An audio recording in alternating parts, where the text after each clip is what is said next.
केदारनाथ धाम से जुड़ी पांडवों की कथा।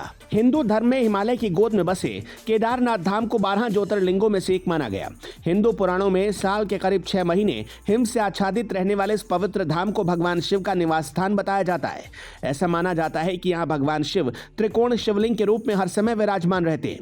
वैसे तो पौराणिक ग्रंथों में इस धाम से जुड़ी कथाओं का वर्णन मिलता है, परंतु आज हम आपको महाभारत में इस धाम से जुड़ी एक कथा के बारे में बताने जा रहे हैं, जिसमें यह बताया गया कि यहाँ पांडवों को भगवान शिव ने साक्षात दर्शन दिए थे, जिसके बाद पांडवों ने यहाँ इस धाम को स्थापित किया।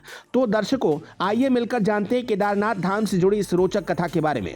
धार्मिक ग्रंथों में वर्णित कथा के अनुसार महाभारत युद्ध में विजय के पश्चात पांडवों में सबसे बड़े युधिष्ठिर को हस्तिनापुर का नरेश के रूप में राज्याभिषेक किया गया। उसके बाद करीब 4 दशक तक युधिष्ठिर ने हस्तिनापुर पर राज किया।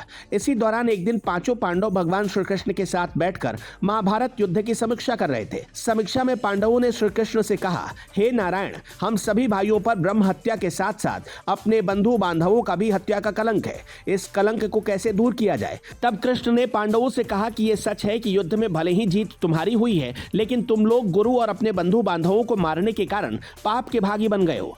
इन पापों के कारण मुक्ति मिलना संभव है, परंतु इन पापों से सिर्फ महादेव ही मुक्ति दिला सकते हैं।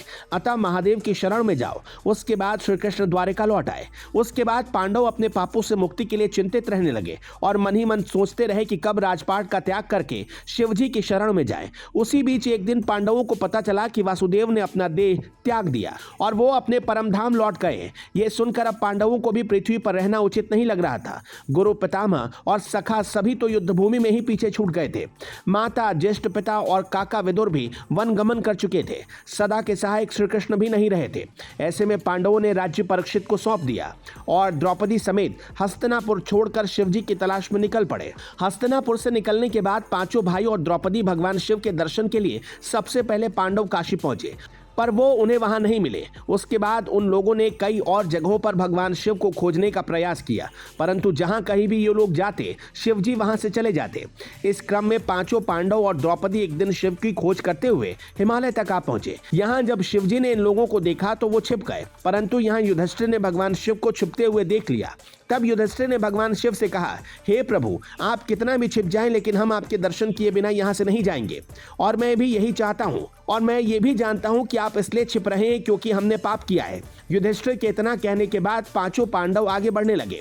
उसी समय एक बैल उन पर झपट पड़ा। ये देख भीम उससे लड़ने लगे। इसी बीच बैल ने चट्टानों के बीच अपना सिर छिपा लिया, जिसके बाद भीम उसकी पूंछ पकड़कर खींचने लगे तो बैल का धड़ सिर से अलग हो गया और उस बैल का धड़ शिवलिंग में बदल गया।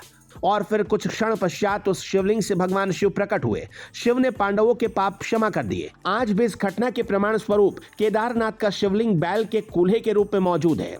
भगवान शिव को अपने सामने साक्षात देखकर पांडवों ने उन्हें प्रणाम किया और उसके बाद भगवान शिव ने पांडवों को उन्होंने स्वर्ग का मार्ग बतलाया और फिर अंतर्ध्यान हो गए। उसके बाद पांडवों ने उस शिवलिंग की पूजा अर्चना की और आज वही शिवलिंग केदारनाथ धाम के नाम से जाना जाता है।